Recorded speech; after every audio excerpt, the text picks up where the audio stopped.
અમરેલીથી સમાચાર જિલ્લાના વડિયાના ઢુંઢિયા પીપળિયા ગામમાં વૃદ્ધ દંપતીની હત્યા થઈ ગઈ।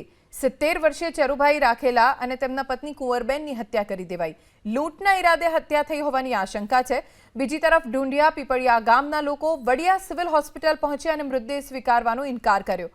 ગ્રામજનોએ વડિયા સિવિલ હોસ્પિટલથી મામલતદાર કચેરી સુધી મૌન રેલી યોજી રોષ પ્રગટ કર્યો। આરોપ લગાવ્યો કે અવારનવાર ગામમાં ચોરીની ઘટના બને છે। તેમણે ચીમકી આપી કે 10 દિવસમાં આરોપી નહીં પકડાય તો પોલીસ સ્ટેશન સામે ધામા નખાશે। વડિયા તાલુકાના ઢુંઢિયા પીપળિયા ગામે રહેતા ચકુભાઈ બોગાભાઈ રાખોલિયા તથા તેમના પત્ની કુંવરબેન ચકુભાઈ રાખોલિયા, જેમની ઉંમર 80 થી 85 વર્ષની હતી, જે પોતાના ઘરે રાત્રે સૂતા હતા।